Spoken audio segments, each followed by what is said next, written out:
Mga kababayan, ang Pangulo ng Republika ng Pilipinas, His Excellency Ferdinand R. Marcos Jr.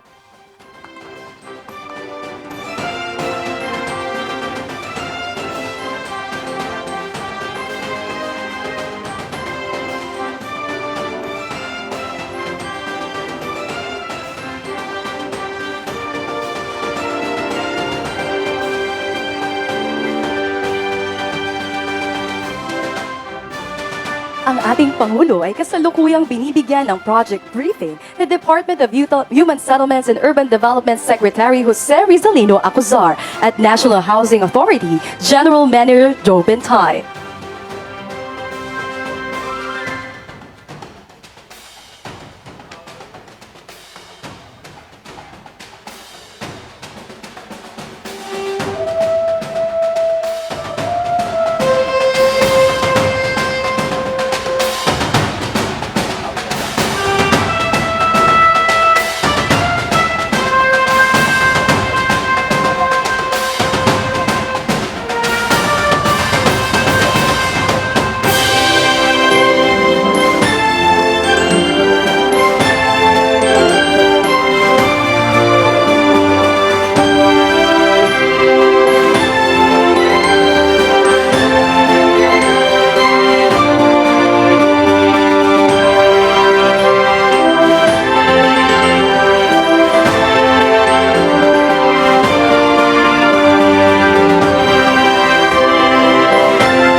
Muli, mga kababayan, ang Pangulo ng Republika ng Pilipinas, His Excellency Ferdinand R. Marcos Jr.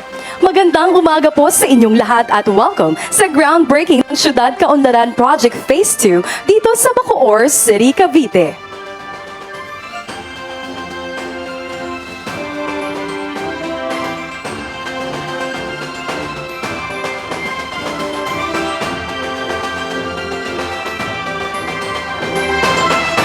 Ngayon po ay nasasaksihan natin ang ating mahal na Pangulo na naglalagay ng newspaper, blueprint ng proyekto at coin sa loob ng time capsule.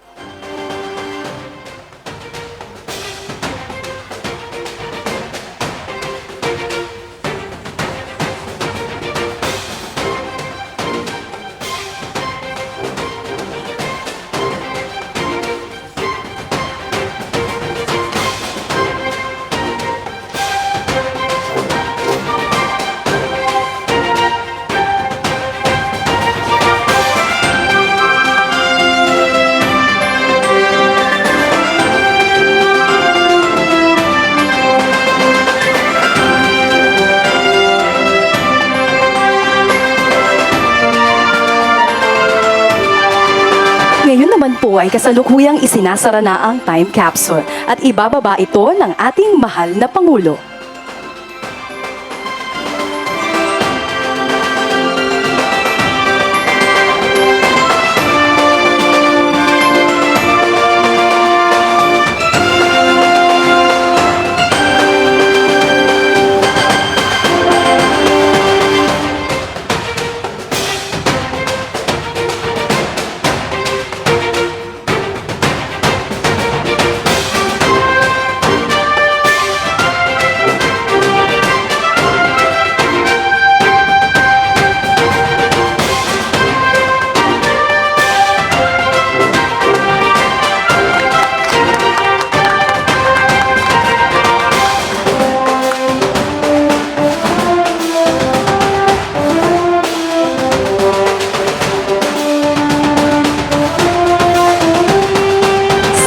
ito ating masasaksihan ang pagko-cover up ng ating time capsule. Mga kababayan, isang masigabong palakpakan!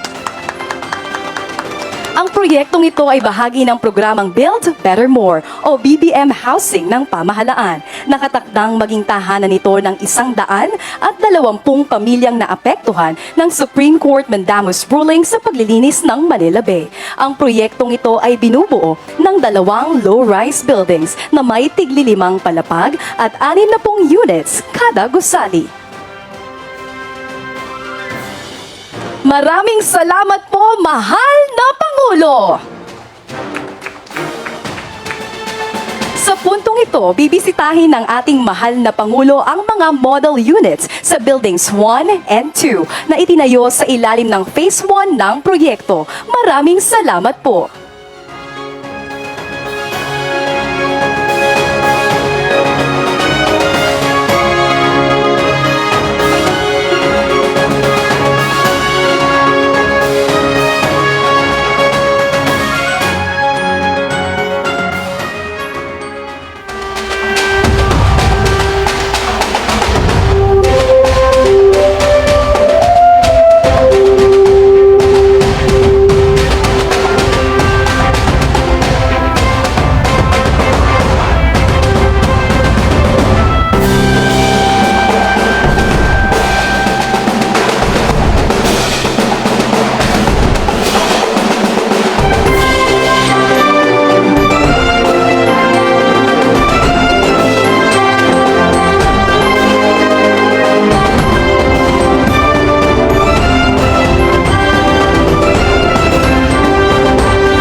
Mga kababayan, ngayon po ay kasalukuyang ini-inspeksyon ng ating mahal na Pangulo ang model units sa Buildings 1 at 2. Kasama po ng ating mahal na Pangulo, si Department of Human Settlements and Urban Development Secretary Jose Rizalino Acuzar, National Housing Authority General Manager Joben Tai.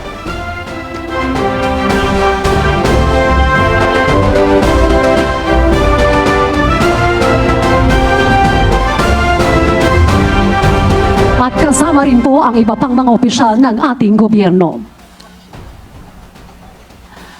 Ang mga pabahay po ng National Housing Authority dito sa Bacoor City ay sagisag po ng patuloy na pakikipag-ugnayan ng ahensya sa mga lokal na pamahalaan upang matagumpay na maisakatuparan ang hangarin ng Build Better More o BBM housing ng ating mahal na Pangulong Ferdinand R. Marcos Jr.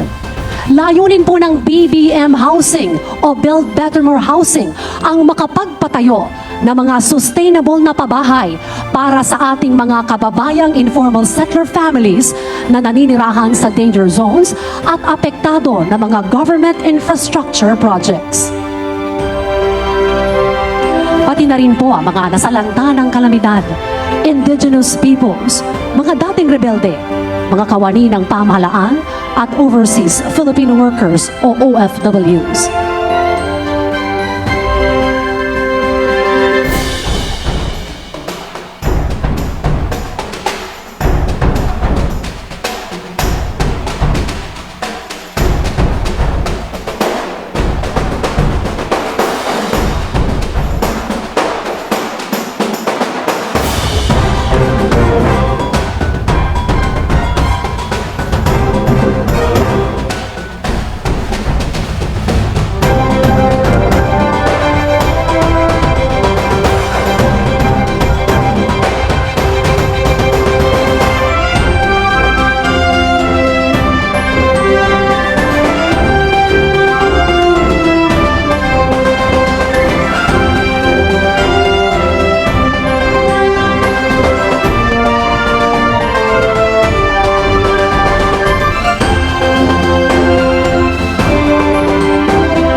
Syudad Kaunlaran na kasalukuyang binibisita po ng ating mahal na Pangulong Ferdinand R. Marcos Jr. ay bunga ng pagtutulungan ng National Housing Authority o NHA at Bacoor City Local Government Unit para sa mga pamilyang naapektuhan ng Supreme Court mandamus sa paglilinis ng Manila Bay.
kababayan, ang Pangulo ng Republika ng Pilipinas, His Excellency Ferdinand R. Marcos Jr.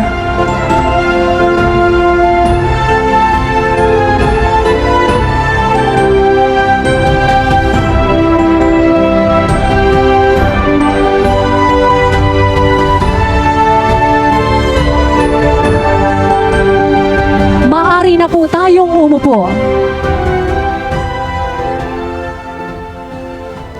At upang pasimulan ang ating programa, ating tawagin ang kagalang-galang na alkalde ng Bacoor City, Mayor Strike Revilla, para sa kanyang pambungad na pananalita. Thank you very much. Masiglang pagbati po sa makasaysayang araw pong ito sa ating pong lahat, lalo na po siyempre sa panguna po ng ating mahal na Pangulo Ferdinand Bongbong Marcos Jr. Pakipalakpakan po natin, Mr. President. At syempre sa ating po mga panauhing pantangal at mga bisitang na nandirito. Syempre, pinangunahan po ng ating kabitenyo, Senator Ramon Bong Revilla Jr., Senator Francis Tolentino, at syempre ang mga senador na rin halos ng Bacoor. Syempre, ang adopted son and daughter ng Bacoor, Senator Cynthia Villar and Senator Mark Villar. At syempre, sa ating pong dating mayor at napakasipag na kongresista, Congresswoman Lani Mercado Revilla, Congressman Ping Remulla, Congresswoman Aniela Tolentino, at syempre ang gobernador ng lalawigan ng Cavite, Governor John Vic Remulla.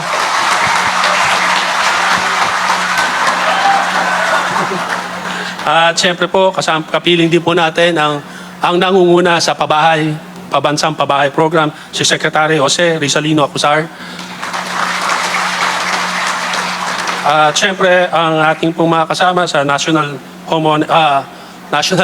Housing Authority, Mr. Joventay, GM. Sa ating pong mga kasamang naglilingkod sa pamalaang lungsod ng Bacoor, sa mga barangay officials, sa ating pong mga bisitang nandirito, at sa lahat ng ating pong mga beneficiaries ng Siyudad Kaunlaran Housing Project, mga kaibigan sa media, at iba pa ho nating mga paunahin, magandang umaga sa ating pong lahat.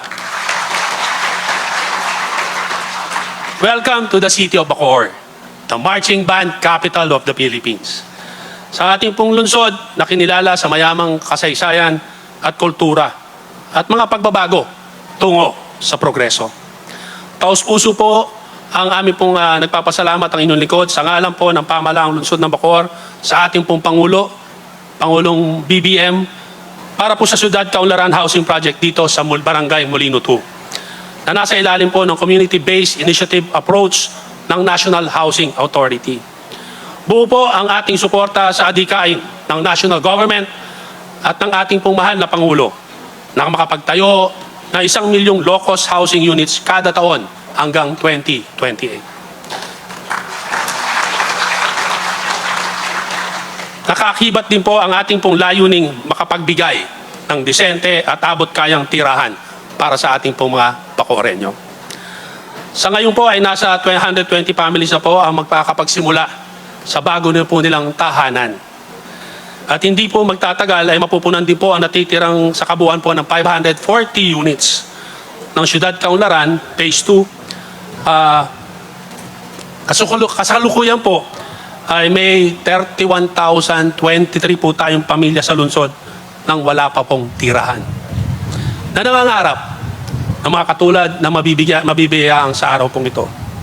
Kaya po, mahal na Pangulo, sa tulong po ninyo ay madagdagan po sana ang housing site dito po sa lungsod. Alinsunod na rin po sa flagship project po nyo na pambansang pabahay para sa Pilipino.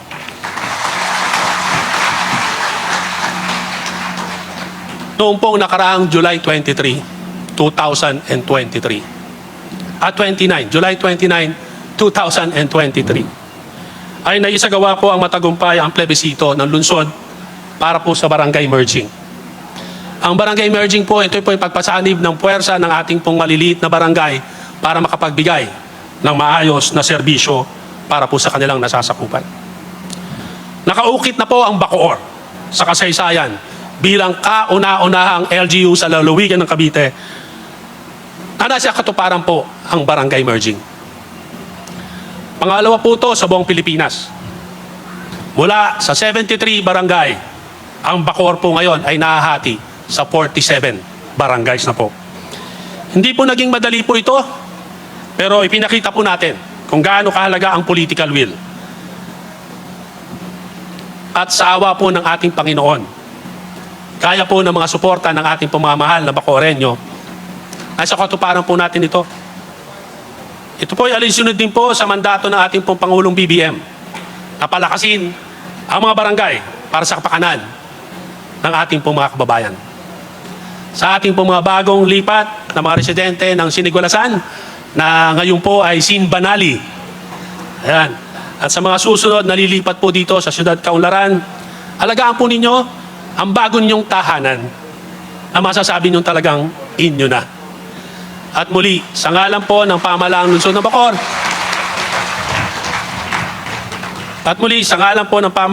Bacoor, maraming salamat sa ating mahal na Pangulong BBM para dito sa Siyudad Kaunlaran at sa mga susunod pang proyektong pabahay para sa mga Bacoreño. Patuloy po tayo magtulungan para sa isang magandang kinabukasan dahil sa Bacoor at home ka dito. Maraming salamat po. Magandang umaga po. Maraming salamat po, Mayor Revilla.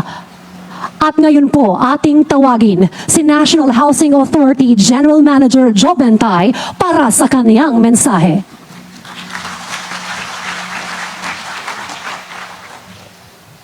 His Excellency Ferdinand R. Marcos Jr. Magandang umaga at manigong bagong taon sa inyong lahat. Lubos po ang aking kasiyahan dahil kasama po natin ang ating mahal na Pangulong Ferdinand Marcos Jr. sa groundbreaking kanina at ngayon naman po sa mapagmahagi ng mga housing units dito sa Siyudad Kaunlaran. Ang programang pabahay ng National Housing Authority dito sa Bacoor City, Cavite ay isang hangarin ng ating pamahalaan ilikas ang mga kababayan nating nakatira sa paligid ng Manila Bay. Simula 2018, umabot na po sa mahigit 21,000 ng mga pabahay na naitayo ng NHA sa mga probinsya ng Bataan, Pampanga, Bulacan, Laguna, Rizal, Tarlac at dito po sa Cavite. Ang mga pabahay na ito ay tinitiyak po namin komportable, dekalidad at abot kaya para sa ating mga benepisyaryo. Layunin natin sa NHA na makapagpatayo ng mga sustainable housing projects sa iba't ibang bahagi ng bansa para sa ikauunlad ng bawat pamilyang Pilipino. Sinusuguro po namin na aming mga pabahay at komunidad na binubuo ay may sapat na suporta mula sa amin sa NHA, iba't ibang ahensya ng gobyerno at pribadong sektor. Kaisa po ang NHA sa programang Build Better More ng ating Pangulo at makaasa kayo na tuloy-tuloy ang inyong pag-unlad sa isang mapayapa at produktibong komunidad. Sa ilalim po ng administrasyon ng ating Pangulong Marcos, makatitiyak po kayo na mas maraming tahanan at komunidad pa ang mabubuo para sa ating mga kababayan. Sa ating 360 po benepisyaryo, congratulations po sa inyong mga bagong bahay at pagyamanin ninyo ito patungo sa isang bagong Pilipinas. Maraming salamat po. Magandang araw po sa ating lahat. Maraming salamat po, General Manager Tay. Sa puntong ito, ating inaanyayahan ang ating mahal na Pangulo upang pangunahan ang pagkakaloob ng Certificates of Eligibility for Unit Award sa ating 10 beneficiaries na kumakatawan sa 660 pamilya. Ang ating mahal na Pangulo ay sasamahan ni na Secretary Acuzar, General Manager Tay, Representative Mercado Revilla at Mayor Revilla. Tinatawagan po natin ang ating 10 beneficiaries. Una na po dyan, Mr. and Mrs. Sonny and Cheryl Lagaras.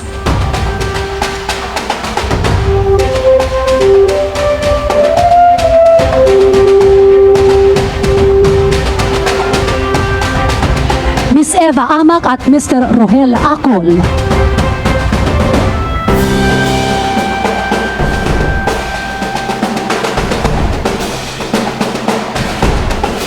Mr. Arnold Banhawan.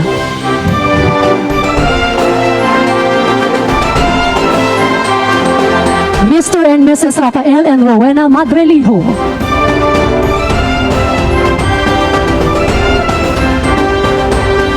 Miss Jezebel Galicia.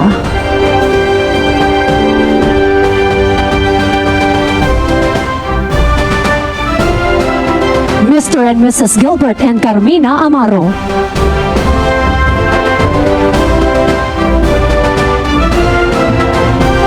Mr. and Mrs. John Ross and Geraldine Jimenez.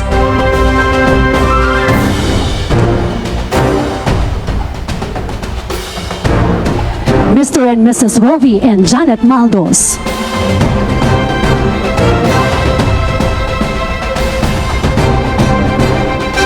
Mr. Alan Bobia and Miss Aiza Resulta.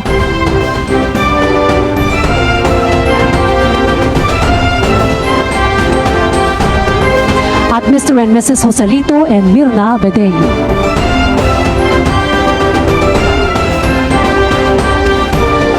Maraming salamat po, mahal na Pangulo, at congratulations sa lahat ng mga nakatanggap ng Certificates of Eligibility for Unit Award.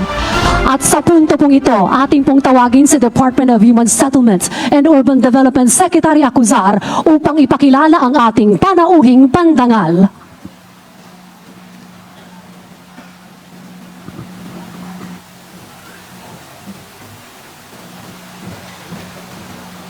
Mga kababayan, ang Pangulo ng Republika ng Pilipinas, kagalang-galang Ferdinand R. Marcos Jr.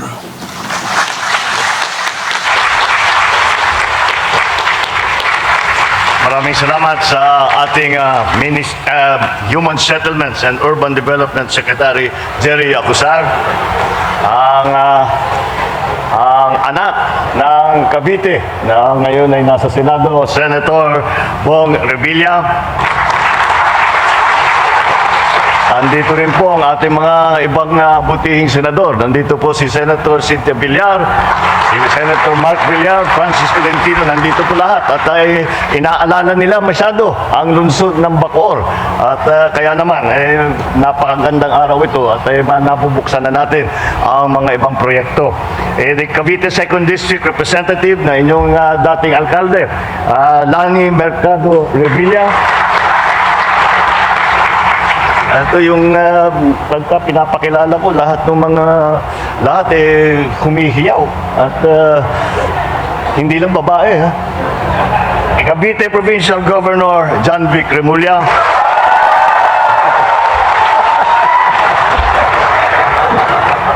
Paano ba ginagawa? Gusto ko rin yung pagkilala sa atin. Ganda din yung pagbate. Ang ating mayor, kasulukuyang mayor ng Bacoor, Mayor Strike Revilla. Mukhang nagatungan ninyo na gusto yung ating crowd. Ang NHA General Manager Joe Bentay. Dapat kakantahan natin yan ng happy birthday at malapit na yung birthday niya. Pero baliktad ang ating NHA Administrator, imbis na siyang tumatanggap ng regalo, siyang nagdadala ng regalo. Lahat ng mga benepisyaryo ng pabahay ng gobyerno, mga kasama ko sa pamahalaan, mga kababayan, magandang umaga po sa inyong lahat. Lubos po akong nagagalak na muling maparito sa lalawigan ng Cavite para sa isang na namang halagang proyektong pabahay ng ating pamahalaan. Ngayon po, ngayon lamang ay malugod ko pong binabati ang mga mahigit na 600 benepisyaryong kasama natin para sa sinayaan ang amin na siyam na gusali ng Phase 1 ng Syudad Kaunlaran Housing Project. Ang Syudad Kaunlaran Phase 1 ay binubuo ng siyam na low-rise na building, kagaya nitong nakikita natin natapos na may 5 palapag. Aabot sa 540 pamilya ang mabibiyayaan ng mga pabahay na ito. Ang proyektong ito ay bunga ng pagtutulungan ng NHA, ng local government, ang pamahalaan ng Bacoor, iba pang ahensya ng pamahalaan at pribadong sektor ay kasama rin natin. Ito ay upang makapaghatid ng ginhawa para sa mga Caviteñong apektado ng writ of continuing mandamus ng Supreme Court sa paglilinis ng Manila Bay at paglilikas ng mga pamilyang nakatira sa baybayang ito. Bilang agarang tugon, pinabilis po natin ang kanilang relokasyon sa bagong pabahay na ligtas, de kalidad, komportable at may maayos na pamayanan. Sa katunayan po, tayo ay nagsagawa rin tayo kanina ng groundbreaking para naman doon sa susunod na itatayo na 2 pang gusaling itatayo ng Phase 2 sa Syudad Kaunlaran. Dagdag ng 120 pamilya ang makikinabang dito. Hinihikayat ko po ang ating mga benepisyaryo na pagtibayin ang pakikipagtulungan sa ating pamahalaan upang mapanatili ang kaayusan at kasaganahan sa komunidad ng ating binubuo. Nitong 2023, umabot sa mahigit na 80,000 pabahay ang naitayo ng NHA sa buong bansa. Sa kasalukuyan, ang NHA ay patuloy na nagsisikap na makapaghandog ng pabahay sa mga mas maraming Pilipino pa na nangangailangan ng kanilang titirahan. Isama pa rin natin ang mahigit 700 milyong piso na ipamahagi sa pamamagitan ng Emergency Housing Assistance Program sa may 150,000 pamilya na naapektuhan ng kalamidad tulad ng sunog, ng baha, lindol at bagyo. Hangarin po ng inyong pamahalaan na panatilihing may sapat na pondo upang maapunan ang pangangailangang pabahay ng nakakarami. Tuloy-tuloy po ang NHA sa pagbuo at pagtutupad ng programang pabahay para sa pamilyang Pilipino. Sa tulong at pakikipag-ugnayan ng DHSUD sa pamumuno ni Secretary Jerry Acusar ay ito'y tuloy-tuloy at hindi namin titigilan. Tunay nga po na ang ating pagdalo sa mahahalagang okasyon na tulad nito ay sumisimbolo ng aking pangako sa sambayanan na may angat ang antas ng pamumuhay ng bawat Pilipino sa pamamagitan ng bagong bahay tungo sa bagong buhay.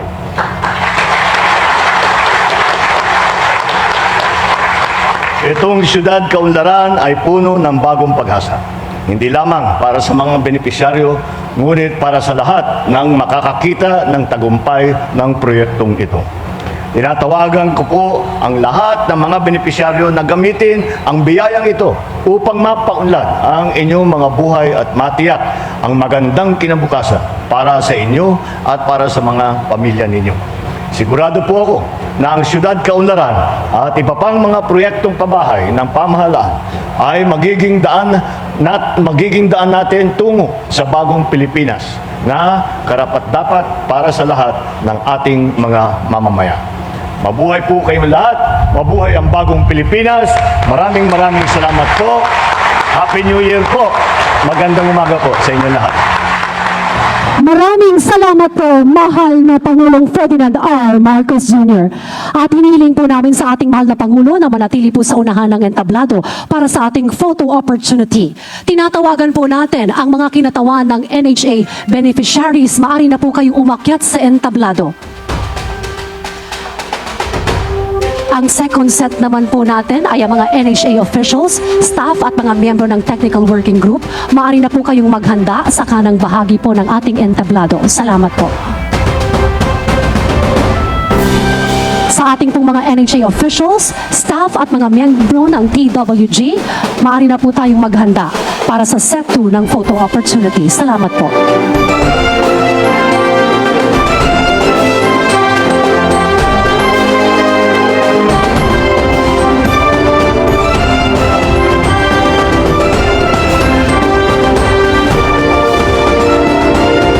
Salamat po sa mga kinatawan ng NHA beneficiaries. Inaanyayahan na po natin ang mga NHA officials, staff at mga miyembro ng TWG. Maaari na po kayong umakyat sa entablado. Ang susunod naman po dito ay mga opisyal at kawani ng lokal na pamaharaan. Maaari na po tayong maghanda sa gilid po ng entablado sa kanang bahagi ng stage. Muli sa mga opisyal at kawani ng lokal na pamahalaan, maaari na po tayong maghanda para sa set 3 ng photo opportunity.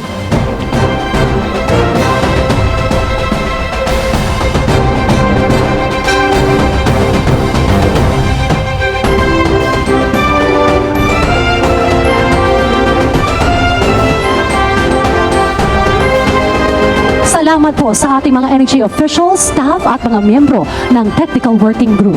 Ngayon naman po, inaanyayahan na po natin ang mga opisyal at kawani ng lokal na pamahalaan. Maaari na po kayong umakyat sa ating entablado.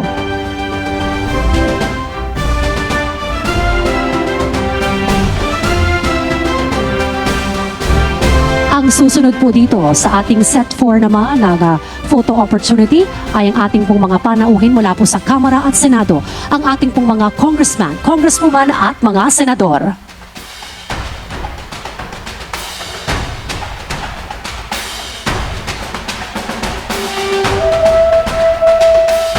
Marami pong salamat sa mga opisyal at kawani ng lokal na pamahalaan. At ngayon na inaanyayahan po natin ang ating pong mga kongresista at mga senador na umakyat na po sa entablado.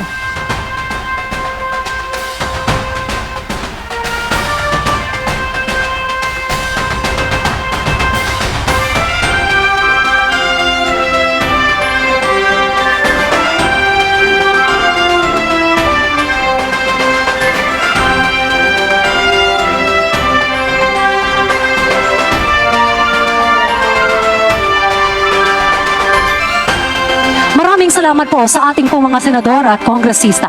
At para po sa ating set 5 ng photo opportunity, inaayayahan po natin ang ating mahal na Pangulong Ferdinand R. Marcos Jr. at ilang pa pong mga panauhin sa entablado na bumaba po sa stage para po sa isang group photo kasama po ang lahat dito po sa venue.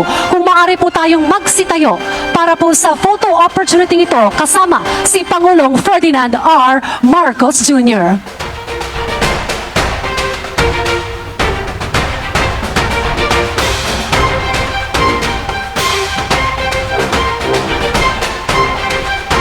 Maaari po nating upuhin ang espasyo po sa gitna para po ito ay mapunan. Marami pong salamat.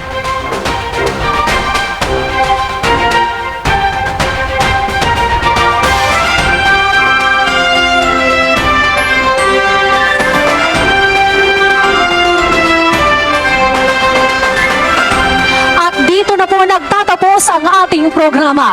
Muli, mga kababayan, ang Pangulo ng Republika ng Pilipinas, His Excellency Ferdinand R. Marcos Jr.